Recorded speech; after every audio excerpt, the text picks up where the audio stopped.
I'm Louie Sabatasso, and today we'll be talking to Cesar Silva for the next half hour. Cesar? I've known Cesar for a while. Mm-hmm.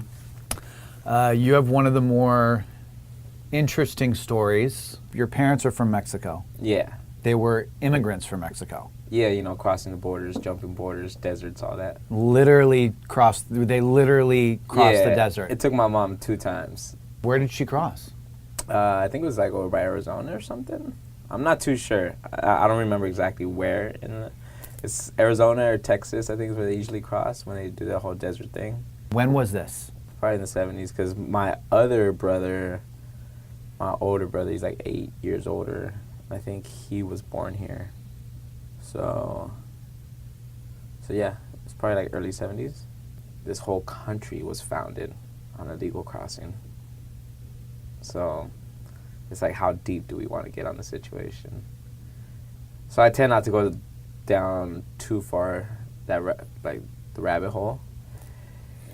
So your mom, and I'm assuming that your dad crossed too? Yeah. So you are the first child then with your parents, with both of your parents. Yeah. Where'd your parents meet? I'm not even sure. They might have met in Mexico. They might have met in LA.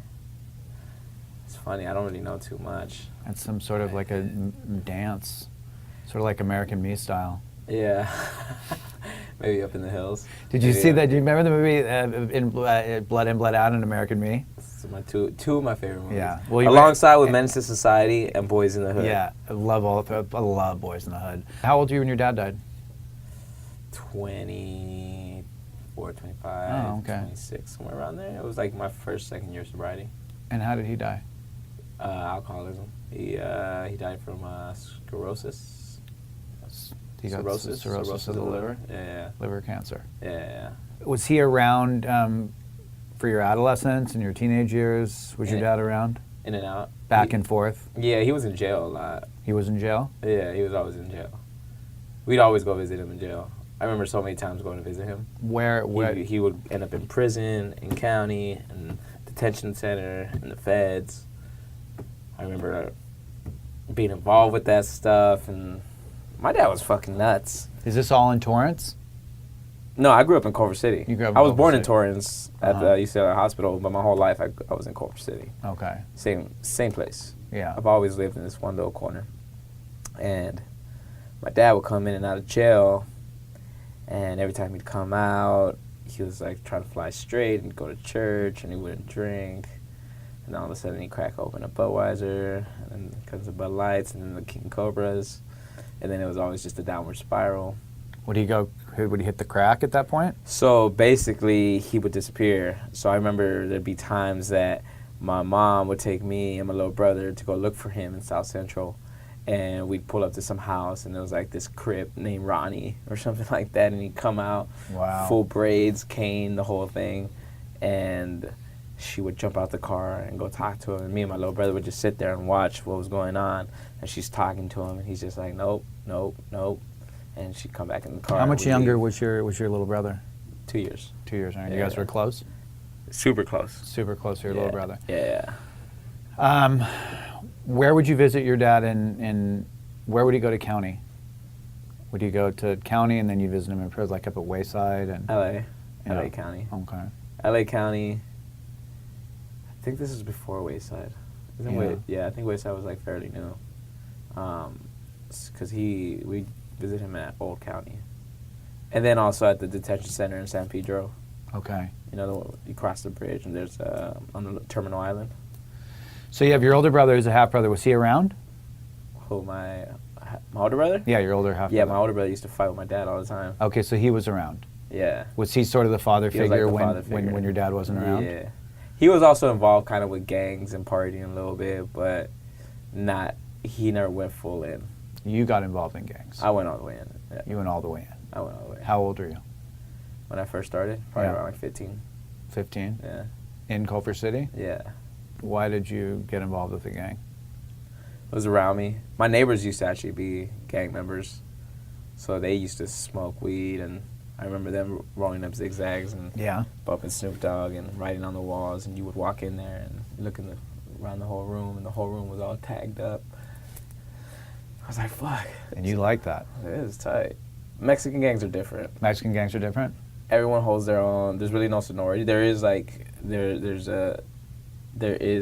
the older homies and then the young homies, and then everyone starts to kind of earn their stripes as they go along, and they put in work and they get validated and they become, you know, a part of the inner circle. What sort, when you said you had to put in work, what does that mean? People don't know what we're talking about when we say put in work. So that's what we call it in gang terminology. It's called putting in work, and putting in work means that you're essentially doing the things that you need to do to be a full-time gang member. And what gang members do, gang members create, you know, havoc in the streets. Is it exactly hurting people, or is it, you know, being on the opposing side, on opposition, or... I'm not saying hurting people without purpose. There's purpose, but you have to be willing, show your willingness absolutely to sacrifice yourself for the gang and for your brothers. It's just like picture yourself like signing up on this form and be like, it's like going in the army, right? It's like you have to be ready to fight. Lay down your life for your... Your life might be gone tomorrow. It could be gone at any moment. Either you're going to spend the rest of your life in jail, you're going to end up 6 feet under, or you might go crazy. Obviously, there's alcohol and drugs involved with that life. When did that start? Right away, at the very beginning. I mean, I had already been introduced to alcohol before I even got introduced to gangs, because I'm Mexican, it's in the family, my dad, you know, family parties, mezcal, tequila, casadores. But not everybody who's Mexican is an alcoholic. No. So it's not just I'm Mexican or I'm just, so there's something, all this is going on with you, but there's something different about you and the way you're drinking too at this point. Right, well, the thing is that you gotta look, I'm coming into this situation that's on high alert, right? Yeah. There's a lot of dangerous shit going on that I've been looking at and I've been introduced to. So in order to find a balance in that, you almost need that via drugs, via alcohol, to create some kind of balance between the two, so you can find comfort on your way in, because that shit is scary. Don't get me wrong. That shit is, there's a lot of things involved. You're looking at drugs, guns, fighting, violence, shootings, all those things, running from cops. You know, it's like... Let's start with the violence. You were stabbed and shot a number of different occasions? I was shot. Shot. Not stabbed, but yeah, I was shot like 7 times. 7 different occasions, or? 2 different occasions, 7 times total. We'll be right back with Cesar Silva. We're now going to have a state of the recovery business conversation with Andrew Spanswick, the owner of Clean, who is our primary sponsor. There is a cancer right now on the recovery industry. It's body brokering. It's people being paid to relapse so they could recharge the insurance company. Right.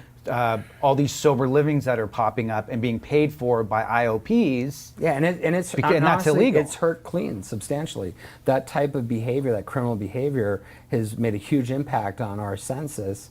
It's bouncing back now because a lot of those people are going to jail, but a lot of people died and a lot of people got hurt during this period of lack of regulation and lack of law enforcement. People have called it like the Wild West. It's like it became like the Wild West. It in is. the recovery You know business. what the Wild West is? The Wild West is a place where there's no enforcement of the laws, right? In the Wild West, it's still legal to shoot somebody, but if nobody's around, who the hell cares, right? So that's sort of what's going on right now. Finally, the federal government is stepping in, and they're using RICO statutes to deal with body brokering and other scams and kickbacks and all this kind of stuff. And they're using RICO statutes, so what's dangerous for people like myself that do it honestly and have been doing honestly is that RICO statutes, if anyone that I'm involved with that might be doing it, even without my knowledge, I become a third party to that, and I'm still under the RICO statute.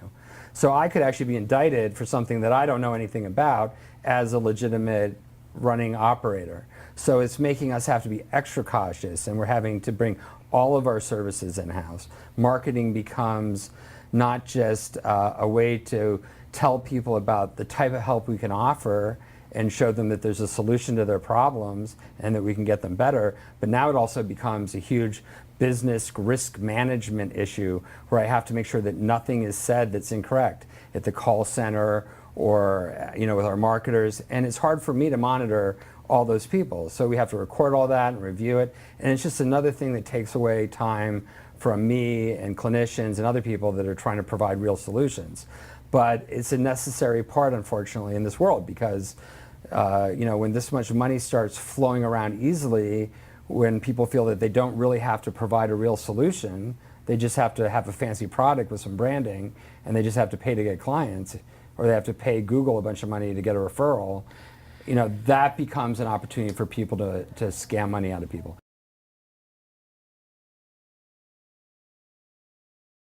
Now we're back with Cesar Silva. How many times were you shot the first time you got shot? Six times. You got shot 6 times? Yeah, with the AK-47. How old were you then? 16.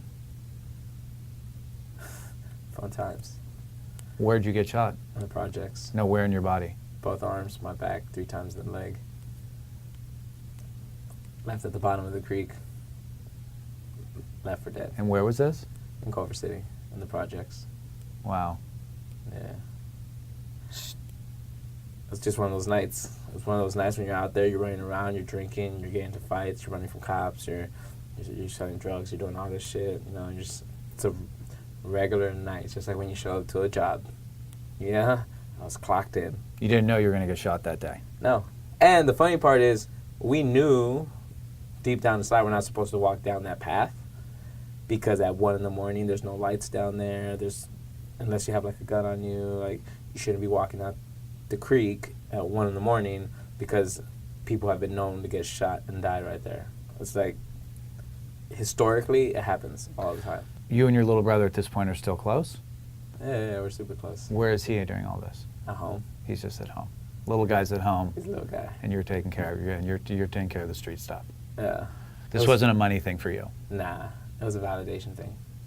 Getting validation from the homies. It was putting in work. It was like it was the idea and the work was so I could be a part of. It was to do the work so you could earn your position, so you could earn your place inside, on the inside track. It takes work. There was money plays around, sell this, sell bud, or whatever. All your self-esteem was based on that. Your whole identity was that. The whole identity is that. Your whole identity is how I'm gonna match up to my peers. Let me hear about the second time you got shot.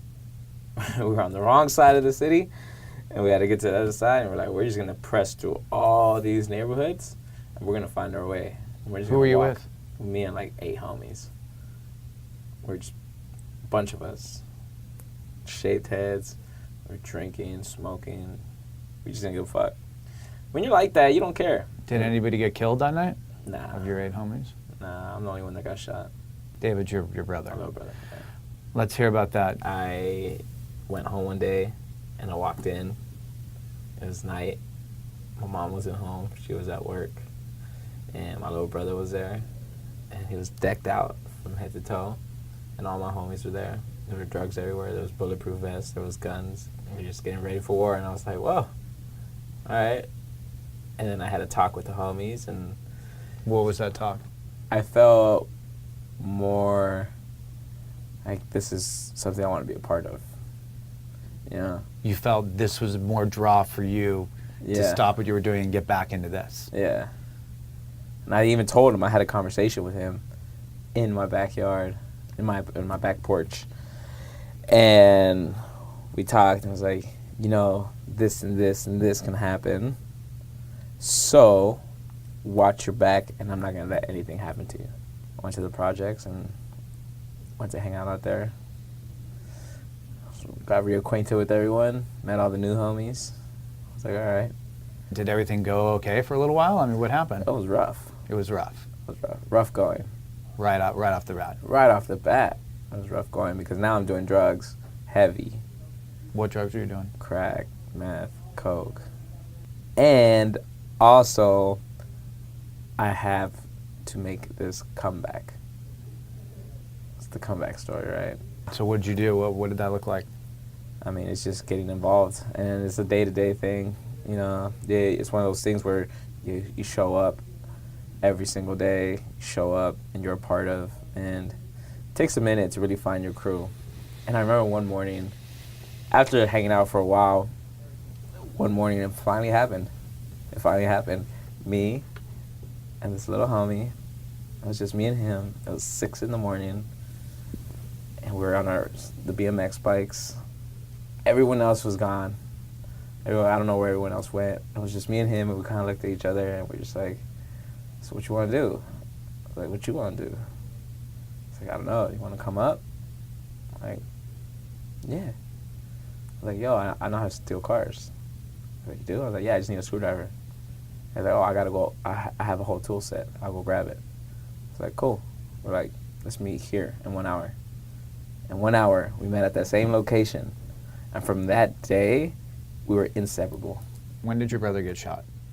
He got shot a year after I went to rehab. You were sober a year. I was almost sober a year. Almost sober a year. Yeah. And he was still in the life, obviously. Yeah. And what happened? Well, I was almost sober a year. Yeah. And I decided to drink again. Okay. Yeah. And when I decided to drink again, that's when I took my brother out to the bar. So we could drink together. So we could get loaded. And then we got loaded. When we were leaving the bar, I was still in that gang mentality, and so was he. And we ran into some guys that are rivals. They were in a car. They left. We thought nothing was going to happen. They come back around. They pull up. They start shooting out the car. A couple minutes later, I turn around and I look, my brother's on the floor. And that's when I ran over and I grab him and I pick him up and put him in the back of a car. My homie's driving like 120 miles per hour. His girl's screaming in the passenger side. I'm holding him in the back. I'm telling him about how many times I've been shot. And his eyes roll in the back of his head. And then all of a sudden we get to UCLA Hospital. And 2 hours later he passes away. We'll be right back. There's a simple thing you can do to improve your communication with others. In this video, let's talk about one word you can eliminate from your vocabulary to improve your recovery. Wow, you're probably wondering what that word is, but I'm not going to tell you. Except I just told you, right now. The word that's better left behind is butt. And I don't mean booty or badongadong or behind, but B-U-T. But what does butt really mean? And yeah, can you please just add a butt counter to the bottom here? Thank you. Butt is used to introduce a phrase or clause contrasting with what has already been mentioned. So like he stumbled but didn't fall. Or I hear what you're saying, but I think something else. What it actually does is say, forget everything I just said, only listen to this part. Which is helpful if you're talking about something that just changed, like it used to be like that, but it's like this now. It's not so helpful when you're talking with somebody though. So if you tell me how you feel, and I say, well, I understand how you feel, but I think something else, I'm really just saying, I'm not listening to you. I don't care what you say. Which is not very helpful when you're trying to tell somebody that you are listening to them, and you do care about what they say. There are two things I do instead. One thing I can do is a hard stop. An example of this would be, I understand what you're saying. I have a different opinion. I believe saying it like that still values what the other person is saying and lets them know that I care about what they have to say. The second thing I can do is change that but to and. So I understand what you're saying, and I think something else. It sounds less like you're wrong and I'm right. It's saying that these two things exist at the same time. You believe something and I believe something, and they're both equally important.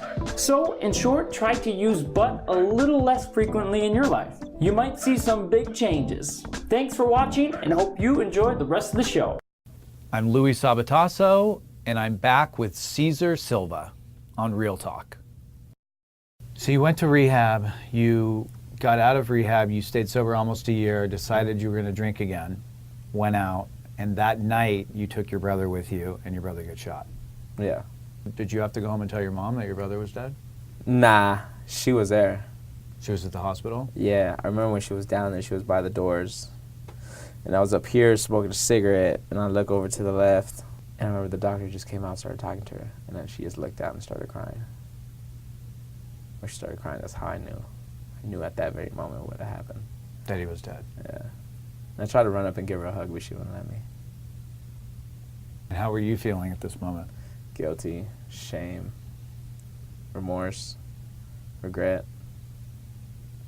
Essentially, it came down to the point that it was my fault. I took a drink. We got loaded. I'm the one that ran up to the car. What was it like waking up with that the next morning? And I remember I woke up, and everyone was in the house, and I walked into the living room, and everyone was looking at pictures and crying and looking at me, and I was at a loss for words.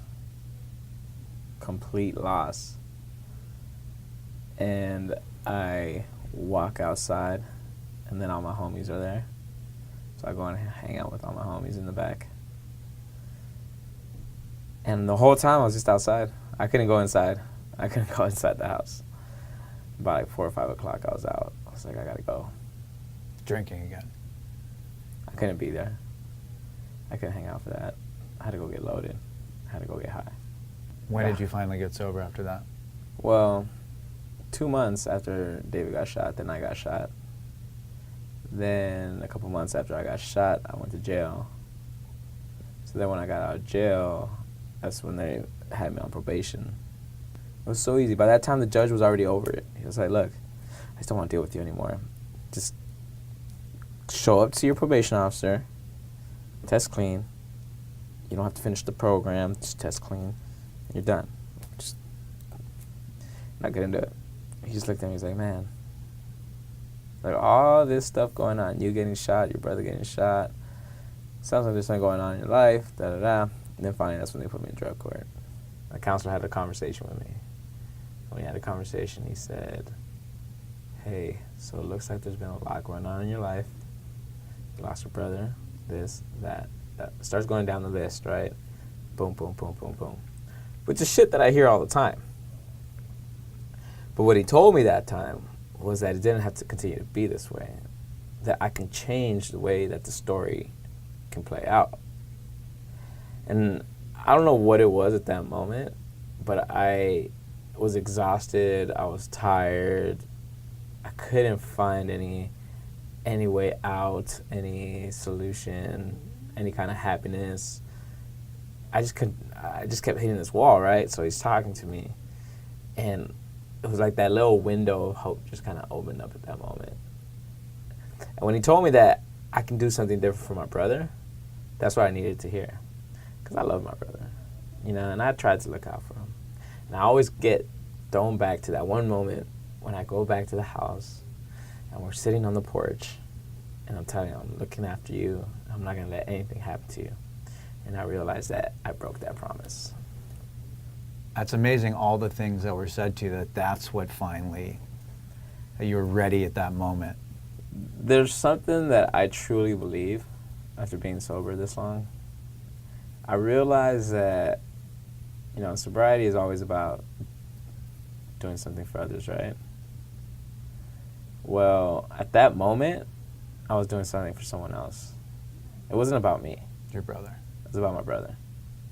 In sobriety, I made a commitment to always give back to those younger people in need. And it just kind of always happens. There's always someone young that gets placed in my life, somehow, some way. Whether it's for short term or long term, but it always happens. They come and they go, it just naturally happens. It's reoccurrence. Hey, I got this young dude. I'm like, cool, I'll show up, I'll always show up. It's awesome. Thank you, Cesar. Thanks for coming in. Yeah. Thank you for watching Real Talk with Louie Sabatasso.